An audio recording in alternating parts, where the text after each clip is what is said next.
Okay, so now we'll officially start this video. So, as some of you know, I've had this e-bike for 3 years. I've actually put in 850 miles on it. And what a lot of you don't know is I actually just got my first flat tire last week. Busy week at work, so I didn't exactly have time to finish it throughout the week. But today, that's what I'm here doing now. And let me tell you, this is why I'm just now starting the video. It was a really big pain in the ass to get that wheel off, man.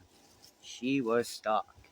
But we got her off. So now the next step is to take the tire off, pull the tube off, put the new tube on, put the tire back on, put everything back together, and then hopefully everything works. So that I don't have to fucking catch a ride into work with my wife tomorrow and I can just ride my shit. So hopefully the next part of this video, everything will be working perfectly fine. Alright, man. She's all back together and I just took it for a spin.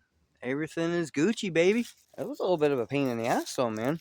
But, so heads up, if anybody plans on getting one of these, it's always the fucking flat tire, or the back tire, apparently. So, but she's all fixed, man. Just gotta throw her on the charger and I'll be good for the morning. And these are a tube that I put in there. Apparently it's like a self-sealing tube. So if I get any more punctures again or whatever, blah, it should be just fine from what I saw from the reviews anyways. So, and I don't really know until the battery's full charge. There were a couple people in the reviews that said with the stuff that's in the tube, it actually like slowed it down. And I don't know, like how much could it possibly slow it down, dude? Like I don't think the tubes were really any heavier than the original tubes. So, but I'll find out in the morning. But I'm sure it's not gonna really affect it that much. But we are up and running, man. Again, what a pain in the ass, dude. So, but yeah.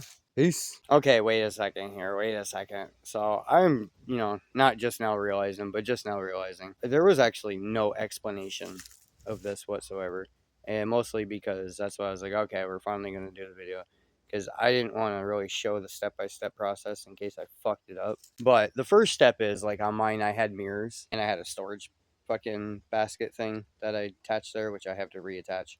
So basically, and then you have to flip the bike upside down. I'm telling you, don't try to put it on a bike rack or any other way. Just flip the bike upside down. So, as you can see, there's the side with the brakes, and there's the side with the electrical cable right here for the motor, for the hub, because the motor's inside the hub. So, the first step is you need to unhook that. And in order to do that, right there's going to be a little zip tie there. You just got to cut the zip tie, which now I have to put another zip tie on there. But anyways, so there's that. And then after that, you take this off, you loosen that bolt, okay? And then you come over to here and you loosen that bolt. And now what the pain in the ass part is, maybe because it's been on there for, 3 years. I mean, maybe even a little bit longer than that because manufacturing and all that. But it was sitting there for a while, so she was stuck. So what I wound up doing though is I put just a little bit of 3-in-1. We all have this at home, right? So I put just a little bit of 3-in-1 on it, let it soak, tapped her with a hammer, and she did eventually pop off.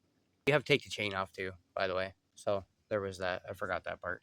But you do. You have to take the chain off the sprocket and all that, and then take it off there and let it loose hang and all that shit. So, and that was literally it. And then obviously taking the tire off, and then the tube. So there was that. That's a little bit of a pain in the ass, but it wasn't too bad. They're not like thick, wide tires. So, I mean, I was able to get it with my hands. So, and then, yeah, and put that, let's see, what, did I put the tube on? Yeah, I put the tube in the tire first. And then I put it on, went around the rim on one side, obviously, and then went around the other side. And then as I was inflating it, made sure that everything got tight, because a lot of times with the tires, there'll be like a portion of this that'll be like pushed out and stuff.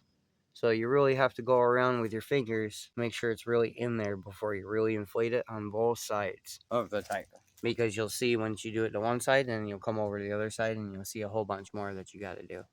So you just got to kind of work the tire back onto the rim before you really inflate it. And then, yeah, and I just tighten everything back, put the thing back, and now I did take it for a test spin. She works perfect. So now I just got to put that little zip tie in and mount my storage back on there, and I'm good. So that was it, man. How to change a back flat tire on an e-bike.